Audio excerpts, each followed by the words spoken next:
outlook for the economy. All right, Greg McKenna, great as always to have you on board. And indeed, throughout the week, have a wonderful weekend. Thanks, James. You too. Well, moving on now, in Australia's energy sector not standing still despite little movement in policy. Now at a crosswinds as solar and wind power play a bigger role in the mix. Well, that's all according to a new report from Deloitte. Energy Accelerated, and Deloitte Renewables energy partner John O'Brien joins me now live from our Perth studio. John O'Brien, thanks very much for your time. It's interesting to note the idea that there is a real potential for leadership by Australia when it comes to energy. Is a little bit hard to see considering some of the uncertainty, particularly at the regulatory and legislative points?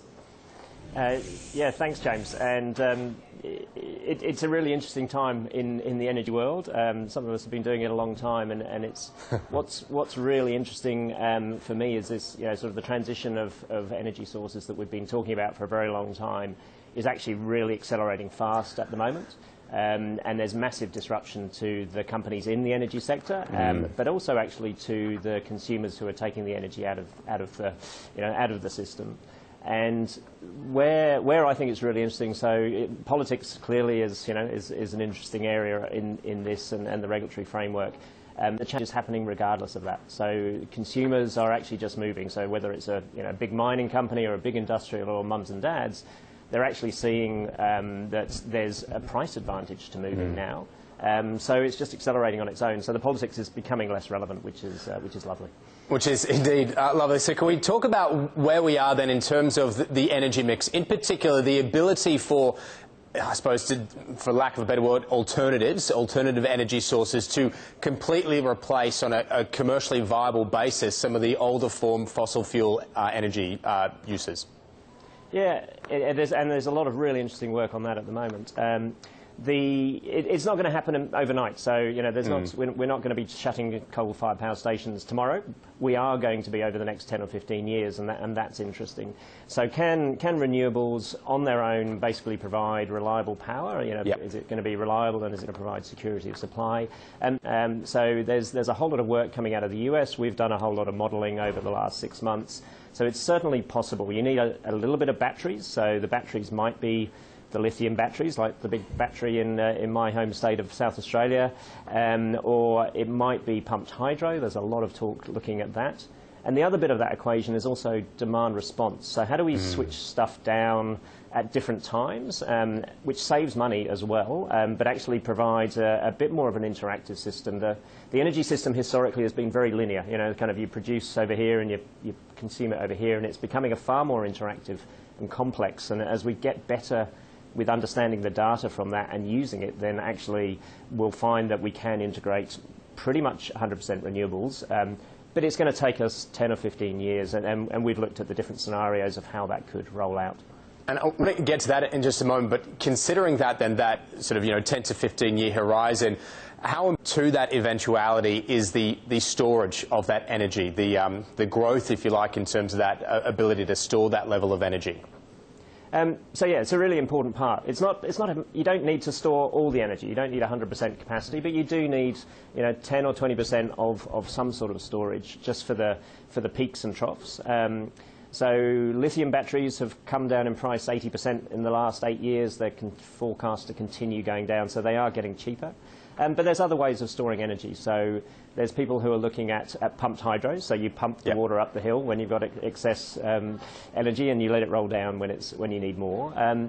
You can also store it through hydrogen. So there's a lot of people looking at hydrogen at the moment.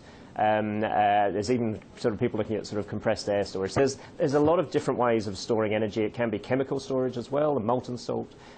So yes, storage is really important, and there's a variety of solutions to that, and they're all kind of coming through.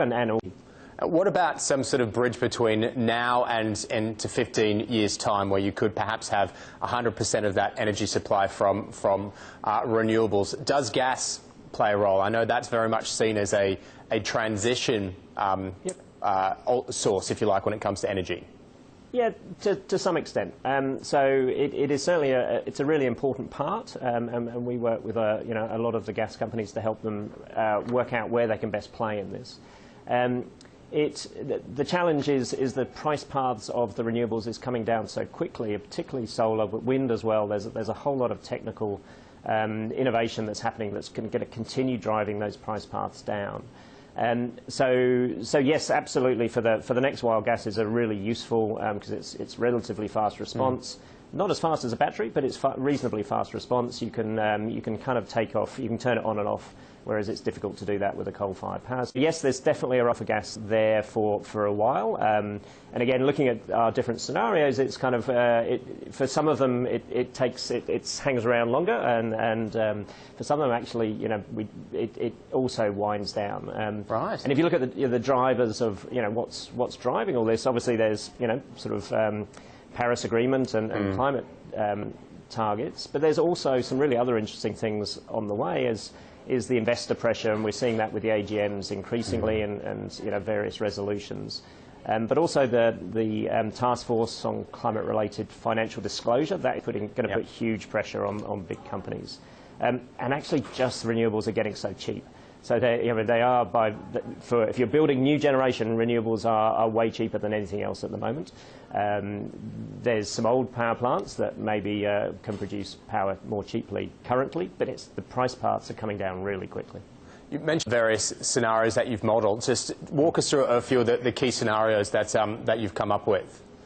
Yeah, so I mean, there's four scenarios, and the drivers of those, there's three drivers. One is how interested are consumers in, and how engaged and proactive are consumers. One is what's the global rate of change? So what's happening outside us, and how's that impact the technology costs? So if the world is moving really quickly, technology costs are going to come down even faster than we're looking at already. And then the third is the Australian policy. So are we ahead of the world? Are we lagging the world? Or, you know, are we actually going together? And the scenario that gives us the best outcome both from an emissions perspective, but also actually from a price path perspective, is fast and together. So the world goes fast, so technology prices come down really fast, and we've got a supportive policy that actually enables those benefits to be felt in the Australian economy. And there's, you know, various scenarios, and the worst is sort of stagnation, as we've called it. So the world, you know, doesn't move, and you know, we don't move as quickly, and Australia also doesn't move. So, but there's different options in there. We could actually, the world doesn't move, you know. So, you know, the US politics sort of drives the Paris Climate Conference off the rails. But Australia has an opportunity to lead at that point as well, and there's some real economic advantages in building the industries that will supply other people, and the industries of the future. So these are going to be massive industries. This is a transition that is well underway. It's got a long way to run. It's going to change everything we do. If we're proactive, we can really benefit from this. And if we sit back and don't kind of really get involved, then we'll be importing everything, and the economy won't actually benefit as much.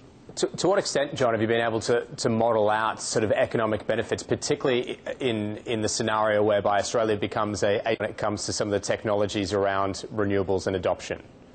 So we haven't gone through. There are ways to do that. We haven't gone through the detailed economic modelling to, you know, give you a GDP percentage. And what we have done is looked at some specific case studies of different industries, and then we do a lot of work with industry on, you know, how they can benefit, and particularly as price rises have gone up in the last few years. So there's some very clear benefits for, you know, emissions-intensive industries. So if we can help drive down the emissions profile and reduce the fossil fuel exposure. So we've been doing some work recently with some mining companies, and you look at actually electric mine trucks are not yet commercial. But when and if they are, and then they're coming pretty quickly, the saving on diesel is huge. So, you know, there's massive economic benefits. So if there is Australia is kind of pushing ahead with that, then it drives through those innovations to industry, and industry can pick those up. So haven't got specific numbers for you, but there's some fantastic sort of case studies and sort of examples of how that might be the case. What is the life expectancy then of coal-powered fire stations, or not I suppose the use, if you like, of coal as a major energy source? Yeah. So I was speaking at the AFR Energy Summit last week, and it was and we had, you know, all the people of in the energy industry were there, and there was a couple of people actually were talking about the life of coal in various ways, but there seemed to be a common consensus. So, you know, there's clearly a sort of an end of useful life path that we can see for all the coal-fired power stations. there were a number of different people from different angles saying it is unlikely that those coal-fired power stations, most of them will actually continue to operate until they get to their end of life. So they're likely to shut before that.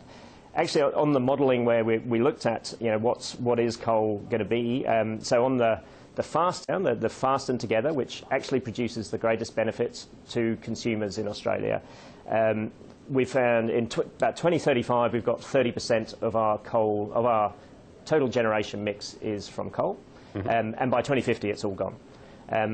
But more interestingly, in some ways, the worst case scenario, so stagnation, no one does anything, is because of the price paths, we'll actually, only 50% will be from coal in 2035 and only 20% in 2050. So even in that sort of worst case scenario, coal is still there in 2050, but it's only 20% of the mix. All right, John O'Brien, we've got to leave it there. Do appreciate your time this afternoon. Thank you. Thank you. Nice to talk to you. John O'Brien there from Deloitte. We've got to take a break. When we come back, we'll take